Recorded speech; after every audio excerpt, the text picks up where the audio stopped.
শবে বরাতের রাত্রিতে কবর জিয়ারত করতে হবে কেন? কবর জিয়ারত করতে হবে কার জানি মা নাই, কার জানি বাবা নাই। মা খারা সন্তান, বাবা খারা সন্তান। সে চিন্তা করে মসজিদে যখন আনে ছোট্ট সময় যখন মসজিদে যাইত, তখন মা বাবা তাকে সুন্দর করে গোসল করাইয়া পবিত্রতা অর্জন করাইয়া, মা তাকে সুন্দর করে তেল পানি স্নো দিয়া সুন্দর করে সুন্দর কাপড় পরিধান করাইয়া তাকে মসজিদে পাঠাইতো। বাবা তাকে হাতে ধরে ধরে মসজিদে নিয়ে যাইত। মসজিদের পাশে যদি কোনো খেলনা থাকতো তাকে কিনে দিত।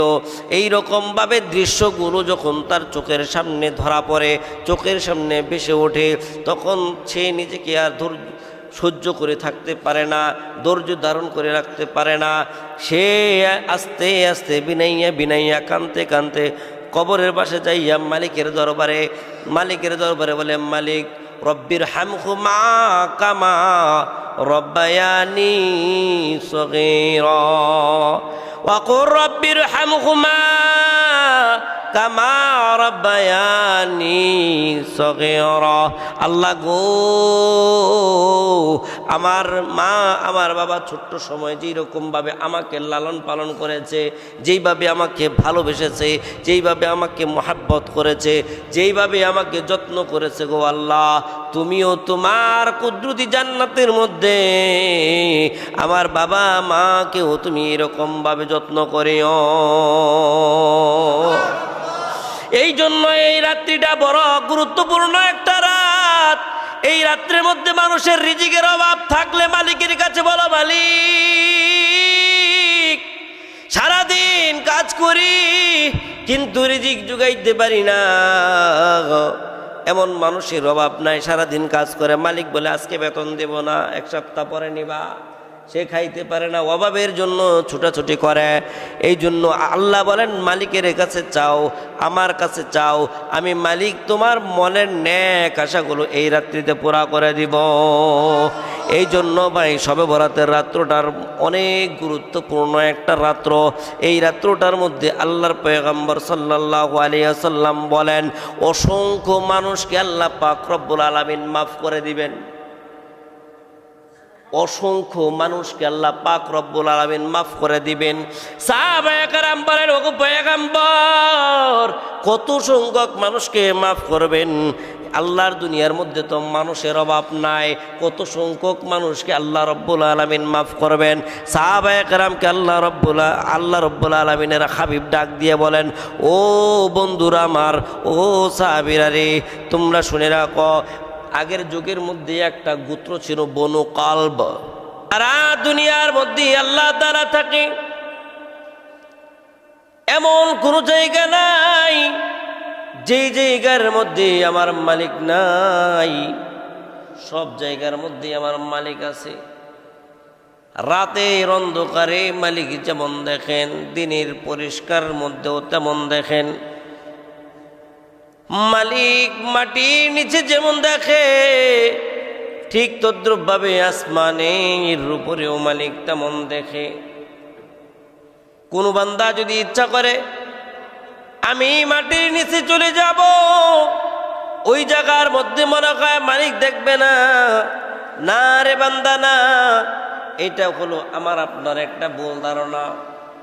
আমরা যেখানে যাই না কেন, যে অবস্থায় থাকি না কেন, সর্ব অবস্থায় মালিক আছে না নাই? সব অবস্থার মধ্যে মালিক আছে। মালিক আমাদেরকে দেখতেছে। কেমন দেখে? দিনের মধ্যে যেরকম আমাদের লাইট লাগে না, দিনের মধ্যে দেখলে যেরকম লাইট লাগে না, কোনো আলোর প্রয়োজন হয় না, আল্লাহ তাআলার সূর্যের আলো দিয়ে আমরা সব দেখতে পাই। আল্লাহ বলেন, বান্দা এর থেকেও বেশি পরিষ্কার আমি আল্লাহ রব্বুল আলামিন রাতের অন্ধকারেও দেখি।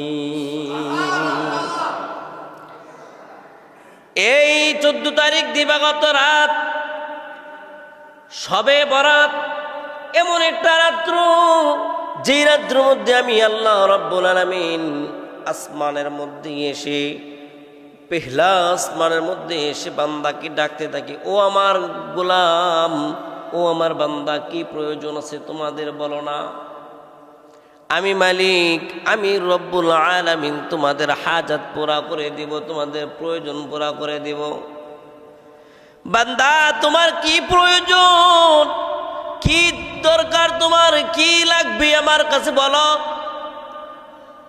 এক বান্দা যদি তার বাবার কাছে চায়, বাবা কিন্তু দিতে কিন্তু দ্বিধা করে, বলে এই বছর না সেই বছর, সেই বছর না পরের বছর দেব।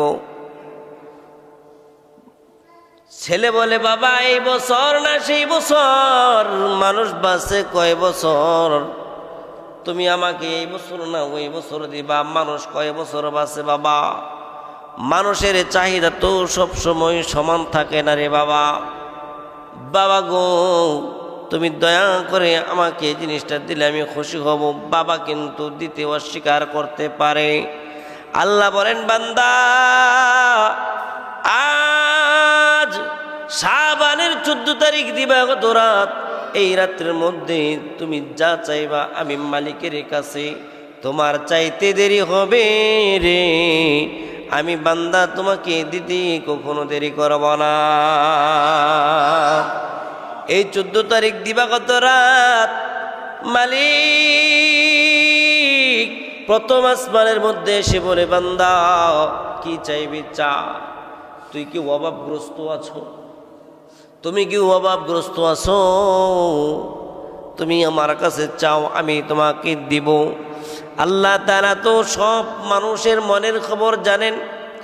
আলিমুল গায়ব আলিমুম বিযাতিস সুদূর, সমস্ত মানুষের মনের খবর আল্লাহ তাআলা জানেন। তারপরেও কেন আল্লাহ তাআলা বারবার জিজ্ঞাসা করেন বান্দা কি প্রয়োজন আমার কাছে বলো। কারণ হইল সন্তান যখন বাবা মার কাছে চায়, বাবা মার মনটা ভরে যায়। বাবা মা বলে দেখো আমার সন্তানের কত সুন্দর চাওয়া, আমার কাছে বারবার চায়, একবার চায় দেয় না, দুইবার চায় দেয় না, তিনবার যখন সন্তান চায় তখন সন্তান কান্নাকাটি করে, মাটির মধ্যে গড়াগড়ি করে বাড়ি থেকে পালায়া যায়, দূর দূরান্তে চলে যায়। তখন বাবা মার ভিতরে মায়া লাগে। এ মায়া লাগার পরে বাবা মার যদি ঋণ করতে হয়, বাবা মার যদি কোনো সম্পদ নষ্ট করতে হয়, বাবা মার যদি কোনো কষ্ট হয়, ওই কষ্ট অবস্থার মধ্যে ওই সম্পদ নষ্ট করার মধ্যেও একটা শান্তি পায়। সন্তানকে একটা বাইক কিনে দেওয়া লাগবে, সন্তানকে বাইক কিনে দেয়, সন্তানের মনের ইচ্ছা পূরণ করে দেয় বাবা মা। ঠিক তদ্রূপভাবে বান্দা যখন আল্লাহর কাছে চায়, আমাদের চোখ দিয়ে তো পানি বের হয় না। ও আল্লাহর গোলাম, আমাদের চোখ দিয়ে তো পানি বের হয় না। গুনাহ করতে করতে চোখটা শক্ত করে ফেলেছি, দিলটা শক্ত করে ফেলেছি। যেই চোখের পানিগুলো অতি শীঘ্রই চলে আসে, ওই চোখটা আল্লাহ রাব্বুল আলামিনের কাছে এত দাম, এত দাম। যে বডিটা আল্লাহর জন্য শিউরে ওঠে, সারা শরীরের পশমগুলো এরকম দাঁড়ায়া যায়। আল্লাহর ভয়ে আল্লাহর কাছে চাওয়ার সময় মনে করতে হবে, আল্লাহর পয়গম্বর বলেন যে ব্যক্তি দোয়া করতেছে, দোয়া করার সময় যদি তার শরীর শিউরে যায় তখন মনে করতে হবে তার দোয়া কবুল হইতেছে। সুবহানাল্লাহ। দোয়ার সময় কাঁদতে হবে রে মুমিন। দোয়া যখন করবেন তখন যখন চোখ দিয়ে পানি টপ টপ টপ টপ করে পড়বে, মন যখন গলে যাবে তখন মনে করতে হবে আল্লাহ রাব্বুল আলামিন আমার দোয়া কবুল করেছেন, আমার দোয়া কবুল করতেছেন। এই সময় কাঁদতে হবে আরো বেশি।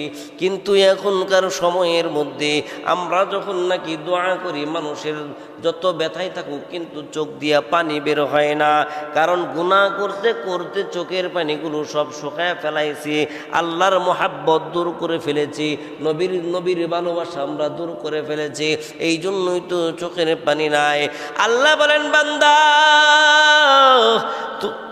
সন্তান যখন বাবা মার কাছে কান্নাকাটি করে, যখন জিনিস পায়, যখন তার মনের আশা পূরণ করতে পারে, ঠিক তদ্রুপভাবে এই 14 তারিখ দিবাগত রাত শবে বরাতের রাত্রে তোমরা যদি আমার কাছে কান্না করতে পারো, আমি আল্লাহ রাব্বুল আলামিন তোমাদের এই চোখের পানির কারণে, তোমাদের মনের ব্যথার কারণে, তোমাদের নেক চাওয়ার কারণে আমি আল্লাহ রাব্বুল আলামিন তোমাদের অভাব দূর করে দিব। সুবহানাল্লাহ। শুধু অভাব দূর করে দিবে তাই নয়, ও বান্দা তুমি কোথায় গুনাহ করেছো তোমার বন্ধু বান্ধব জানে না, তোমার মসজিদের ইমাম সাহেব জানে না, তোমার মা জানে না, বাবা জানে না, তোমার সহপাঠী কোনো মানুষ জানে না, কিন্তু কে জানে? আমার আল্লাহ জানে, আমার মালিক জানে, আমার আল্লাহ জানে তুমি কোথায় গুনাহ করেছো, কি অবস্থায় গুনাহ করেছো। আল্লাহ বলেন, বান্দা তুমি আমার কাছে সেই গুনার জন্য তওবা করো, সেই গুনার জন্য তুমি আমার কাছে মাফ চাও। আমি আল্লাহ রাব্বুল আলামিন তোমার গুনাহটা দুনিয়ার জমিনে কাউকে দেখাবো না, কাউকে দেখাবো না। বলেন তো দেখি, আমরা আমাদের জীবনের মধ্যে যত গুনাহ করেছি, এই গুনাহগুলো যদি মালিক যদি দুনিয়ার জমিনে যদি এরকম ব্রাস্ট করে দিত, দুনিয়ার জমিনের মধ্যে যদি এরকম জহের করে দিত, প্রকাশ করে দিত, তখন কি আমাদের আর মুখ দেখানোর কোনো জায়গা ছিল?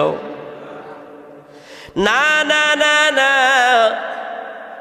মাত্র হজ করে আসলাম, মাথার মধ্যে বেরি লাগানো, এখনো পর্যন্ত বেরিটা খুললাম না। এই অবস্থার মধ্যে মানুষ গুনাহ করতেছে কি করে না? নামাজের মধ্যে গেলে মানুষ বেরি লাগায়া যায়, গুনাহ করে কি করে না? সব মানুষের জীবনে গুনাহ আছে, সব মানুষের জীবনে অন্যায় আছে, কেন থাকবে না? আল্লাহ রাব্বুল আলামিন বলেন, এই বান্দারা যদি গুনাহ না করতো, অপরাধ না করতো, আমি এমন একটা জাতি বানাইতাম, এমন একটা জাতি বানাইতাম রে, যেই জাতি গুনাহ করতো, গুনাহ করার পরে আবার আমার কাছে মাফ চাইতো, আমি আল্লাহ মাফ করে দিতাম। এই জন্যই তো মালিকের দরবারে গুনাহ করলেও মালিক রাগ হয় না। মালিক বারবার বলে, বান্দা বান্দা আমার কাছে আয়, আমার দরবারে তুই ক্ষমা চা, আমি আল্লাহ রাব্বুল আলামিন তোর গুনাহ খাতা ক্ষমা করে দিয়া আমি কুদরতি কুলে নিয়ে নিব। এই জন্য আল্লাহ রাব্বুল আলামিন এই 14 তারিখ দিবাগত রাত্রের মধ্যে আল্লাহ রাব্বুল আলামিন বলেন, বান্দা কি চাইবি চা, কি চাইবি চা, আমি আল্লাহ রাব্বুল আলামিন তোর গুনাহ খাতাগুলো মাফ করে দেব। তুই কি অভাব অনটনের মধ্যে আছিস, আমি তোর অভাব অনটন তোকে আমি পূর্ণ করে দিব, অভাব অনটন তোর আমি শেষ করে দিব। তুই কি রোগ নিয়ে আছোস নাকি কি রোগে ভুগতেছিস, আমি আল্লাহর কাছে চা, আমি আল্লাহ রাব্বুল আলামিন তোকে রোগ থেকে মুক্ত করে দিব। তোর মনের মধ্যে কি ব্যথা, এই ব্যথা তুই আমার কাছে চা, আমি আল্লাহ রাব্বুল আলামিন তোর ব্যথা দূর করে দিব। আমি আল্লাহর কাছে সব আছে, সব আছে, সব আছে। দুনিয়ার জমিনে যেটা নাই সেটা কার কাছে আছে? কার কাছে আছে? আল্লাহ রাব্বুল আলামিন। আল্লাহ রাব্বুল আলামিন সব কিছু দিতে পারে, সব কিছু মালিকের দরবারে আছে। এই সবে বরাতের রাতের মধ্যে 3টা আমল বেশি বেশি করতে হবে। কয়টা আমল? 3টা আমল বেশি বেশি করা লাগবে। একটা আমল হলো সারা রাত্র জাগ্রত থাকতে হবে। 1 নাম্বার আমল হলো সারা রাত জাগ্রত থাকা লাগবে। 2 নাম্বার আমল হলো জিকির আজকার করা লাগবে, ইবাদত বন্দেগীর মধ্যে সময় কাটাতে হবে। 3 নাম্বার কাজ হলো পরের দিন রোজা রাখতে হবে। কয়টা আমল?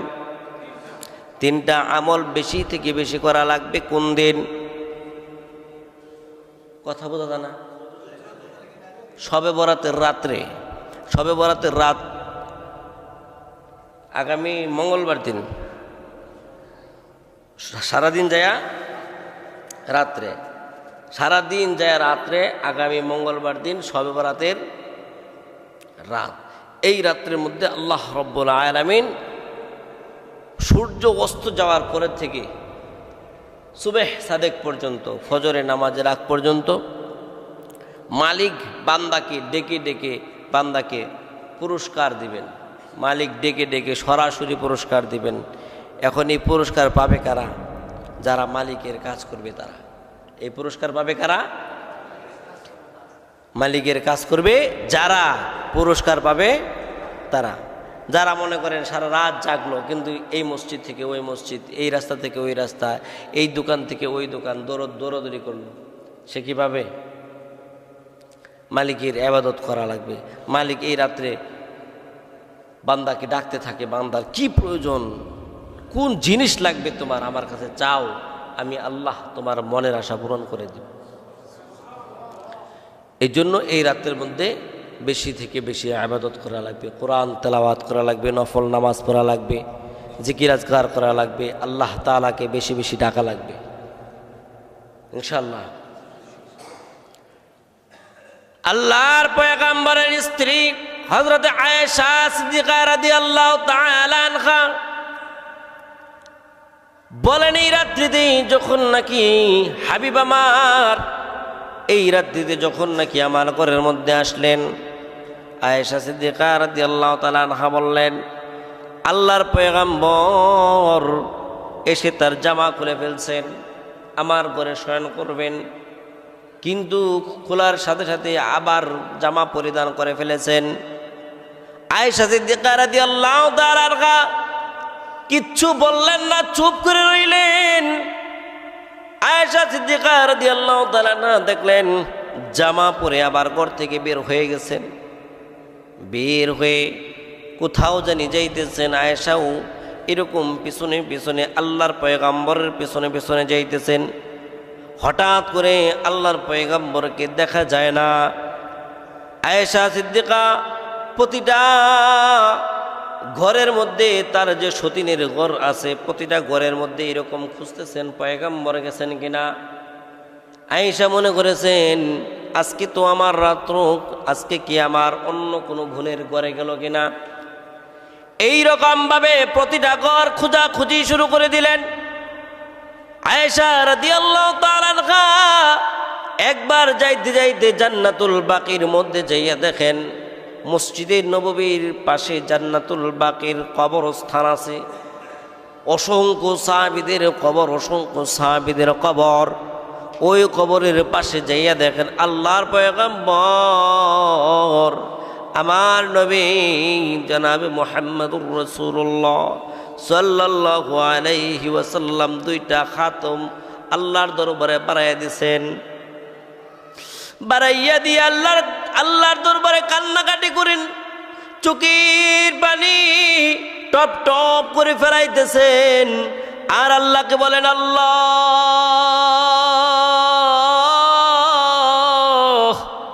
ও দয়ার মালিক, আমার আখিরি উম্মতদেরকে তুমি কষ্ট দিও না, আমার আখিরি উম্মতদেরকে তুমি মাফ করে দিও।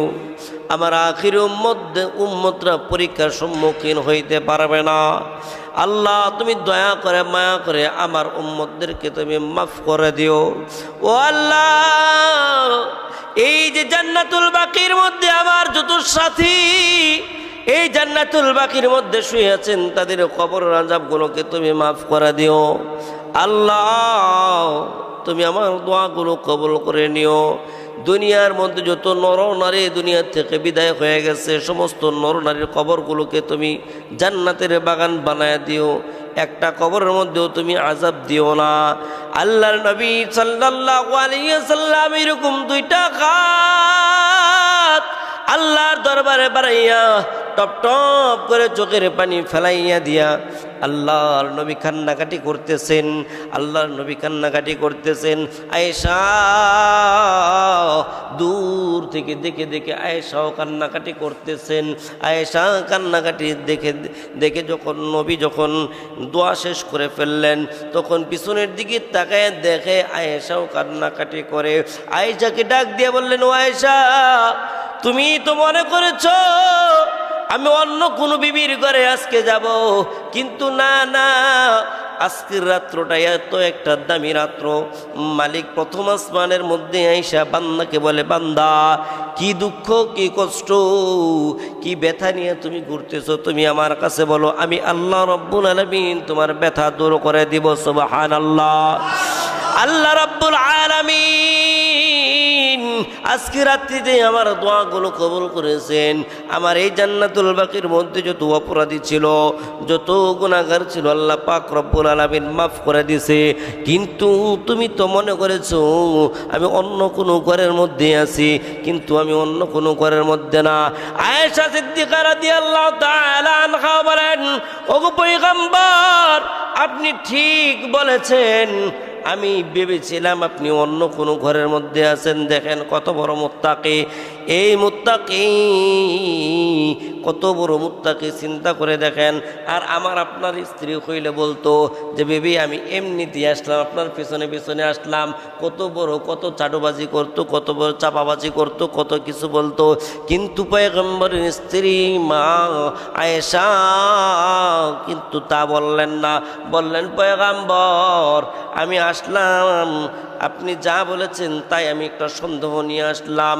আল্লাহর পয়গম্বর বলেন, আয়েশা কোনোদিনও এইরকম মনোভাব নিবা না যে আল্লাহর পয়গম্বর কারোর সাথে দুই নাম্বারি করবে। কবর জিয়ারত করতে হবে কেন? কবর জিয়ারত করতে হবে কার জানি মা নাই, কার জানি বাবা নাই। মা খারা সন্তান, বাবা খারা সন্তান, সে চিন্তা করে মসজিদে যখন আসে ছোট্ট সময় যখন মসজিদে যাইত, তখন মা বাবা তাকে সুন্দর করে গোসল করাইয়া, পবিত্রতা অর্জন করাইয়া, মা তাকে সুন্দর করে তেল পানি স্নো দিয়া, সুন্দর করে সুন্দর কাপড় পরিধান করাইয়া তাকে মসজিদে পাঠাইতো। বাবা তাকে হাতে ধরে ধরে মসজিদে নিয়ে যাইতো। মসজিদের পাশে যদি কোনো খেলনা থাকতো তাকে কিনে দিত। এই রকমভাবে দৃশ্যগুলো যখন তার চোখের সামনে ধরা পড়ে, চোখের সামনে ভেসে ওঠে, তখন সে নিজেকে আর সহ্য করে থাকতে পারে না, ধৈর্য ধারণ করে রাখতে পারে না।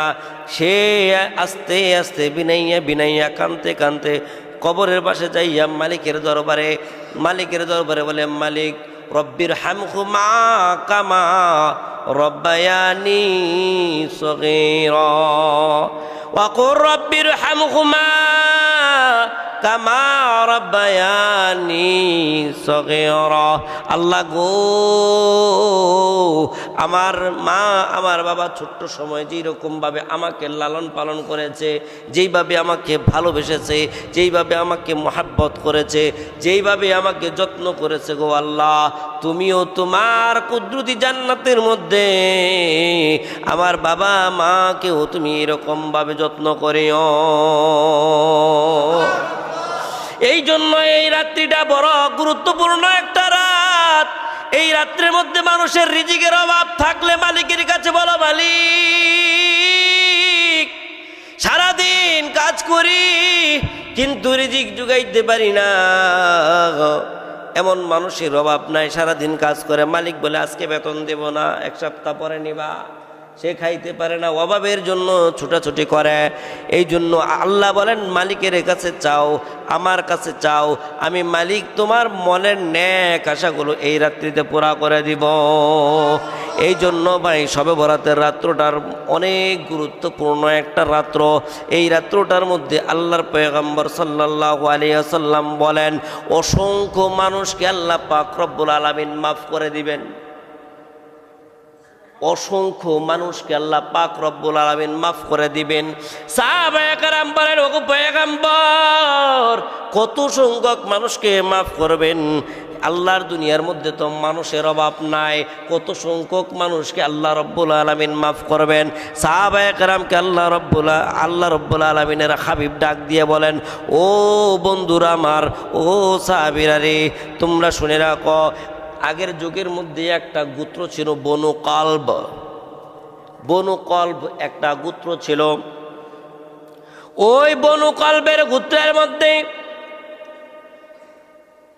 ওরা একটা জিনিস বেশি চাষ করত, সেটা হলো বকরি। বেশি থেকে বেশি গোত্রগুলো এরকম বকরি চাষ করত। আল্লাহর পয়গম্বর সাল্লাল্লাহু আলাইহি ওয়াসাল্লাম বলেন, ও সাহাবীরা, আল্লাহ রব্বুল আলামিন এত পরিমাণ মানুষকে মাফ করে দিবেন এই রাত্রটার মধ্যে, এত পরিমাণ মাফ করবেন। ওই বনু কলবের যে বকরি আছে, ওই বকরির মধ্যে যত প্রকার পশম আছে, যতগুলো পশম আছে, যতগুলো লোম আছে, এই লোম অনুযায়ী একটা বকরির মধ্যে কতগুলো লোম থাকে? লোমের অভাব নাই। একটা মানুষকে যদি একটা বছরে লাগায় দেওয়া হয় যে তুমি 1 বছর সময় দিলাম, তুমি এই যে এই বকরির লোমগুলো তুমি গুনে গুনে আলাদা করে তুমি শেষ করবা, মনে হয় না সে পারবে, সম্ভব না। আল্লাহ পাক রব্বুল আলামিন একটা বকরির মধ্যে এত পরিমাণ লোম দান করছে। আল্লাহর হাবিব বলেন, ও সাহাবী, এত পরিমাণ লোম আল্লাহ পাক দিয়েছেন। এই লোম পরিমাণ শুধু এক বকরির লোম পরিমাণ সমান না, বরঞ্চ এ বনু গোত্রের মধ্যে যতগুলো বকরি আছে, ওই বকরির মধ্যে যতগুলো লোম আছে তার থেকেও বেশি আল্লাহ রব্বুল আলামিন এই দিনের মধ্যে মানুষকে মাফ করে দিবেন। এই দিনের মধ্যে ইবাদত করার দরকার আছে না নাই? শবে বরাতের মধ্যে আল্লাহর হাবিব বলেন, এত ফজিলতপূর্ণ একটা রাত আল্লাহ পাক রব্বুল আলামিন আমাদেরকে দান করেছেন। আমরা আল্লাহর কাছে দোয়া করি আল্লাহ তাআলা যেন আমাদেরকে হায়াতে তয়্যিবা দান করেন। এই রাতের মধ্যে বেশি বেশি সদকা, বেশি বেশি দান খয়রাতের কথা বলা হয়েছে। যে ব্যক্তি এই রাত্রের মধ্যে বেশি বেশি দান করবে, সদকা করবে, আল্লাহ পাক রব্বুল আলামিন এই দানকে কবুল করে তার জিন্দেগির গুনাহ, তার অতীতের গুনাহ, তার বর্তমানের গুনাহ, তার ভবিষ্যৎ চলাফেরা সব কিছু আল্লাহ তাআলার জিম্মার মধ্যে নিয়ে যাবে। সুবহানাল্লাহ। এই জন্য এই রাত্রের মধ্যে বেশি বেশি দান করা লাগবে। এই মাসটার মধ্যে বেশি বেশি দান করা লাগবে, বেশি বেশি ইবাদত করা লাগবে মালিকের দরবারে। যে যত বেশি ইবাদত করবে তত বেশি তার প্রতি মালিক খুশি হবে। এই দিনের মধ্যে ইবাদত করতে রাজি আছি তো ইনশাল্লাহ? আছি তো ইনশাল্লাহ? সবাই হাত উঠায় দেখায় দিই আল্লাহকে। আল্লাহ পাক রব্বুল আলামিন যেন কবুল করেন আমাদের। সকলে বলেন আমিন, সকলে বলেন আমিন। মসজিদ মাদ্রাসার মধ্যে যদি কোনো কাজ হয়, এটা কি সদকায়ে জারিয়া? এটার নাম কি? সদকায়ে জারিয়া। মসজিদ মাদ্রাসার মধ্যে যদি কোনো মানুষ দান করে, এটা সদকায়ে জারিয়া। কেমনে সদকায়ে জারিয়া বলেন তো দেখি? এই যে কোনো একজনের মাধ্যমে বা সকলের সমন্বয়ের মাধ্যমে আপনি টাইলস কিনেছেন, আপনি সিমেন্ট কিনেছেন, বালি কিনেছেন, মিস্ত্রি খরচ দিয়েছেন, সকলের সম্মিলিত টাকা দিয়া, বা কেউ বেশি দিয়েছে কেউ কম দিয়েছে, এরকম দিয়ে কিন্তু এই মসজিদটাকে আপনারা সুন্দর করে টাইলস বিছাইছেন। এখন একটা মানুষ আইসা যখন নামাজ পড়ে তখন বলে, আহ কি বানাইলো, এত সুন্দর টাইলস কে দিল? এই মসজিদের মধ্যে গেলে মনটা ভরে যায়, নামাজ পড়ি মনটা ভরে যায়, মসজিদের মধ্যে একটু সময় দেই। আহ কে জানি দিল, কি কোন মায়ের সন্তান জানি এই মসজিদের মধ্যে দান করলো। এই যে আহ বলে একটা শব্দ সে ইউজ করেছে, এই শব্দের কারণে আপনার দানটা আল্লাহ পাক রব্বুল আলামিন 100 কোটি বাড়াইয়া কবুল করে নিছেন। কখন বোঝা যাবে?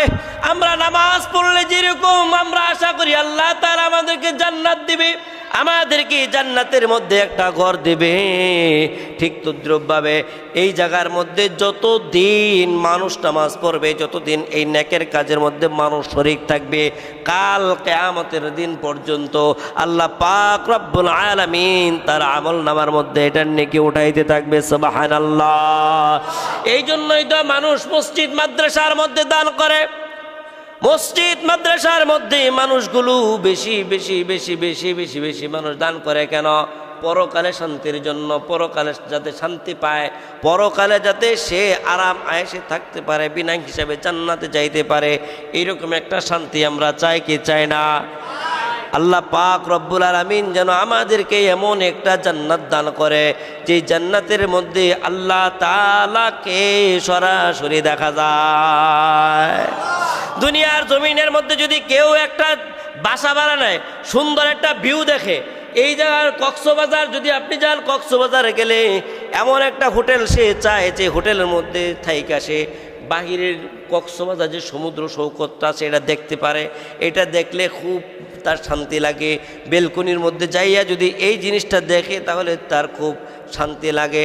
এই জন্য আল্লাহ তাআলার কাছে আমরা দোয়া করব, ওগো মালিক, যখন নাকি তুমি আমাদেরকে জান্নাত দিবা, আল্লাহ তুমি আমাদেরকে এমন একটা জান্নাত দিবা যে জান্নাতে থাইকা তোমাকে দেখা যায়। এই জান্নাত পাইতে হলে শুধু নামাজ দিয়া, রোজা দিয়া, হজ দিয়া, যাকাত দিয়া হবে না, মাঝে মধ্যে দান খয়রাত সদকাও করা লাগবে, সদকায়ে জারিয়া করা লাগবে। সদকায়ে জারিয়াটা হলো এখন করলাম, আমি জীবিত আছি, এখন থেকে নিয়ে আমি যখন মৃত্যুবরণ করব, এই জীবিত থেকে নিয়ে মৃত্যু পর্যন্ত মালিক আমার আমলনামার মধ্যে নেকি দিবে। এই জন্য আমরা সদকায়ে জারিয়া করতে রাজি আছি তো ইনশাল্লাহ?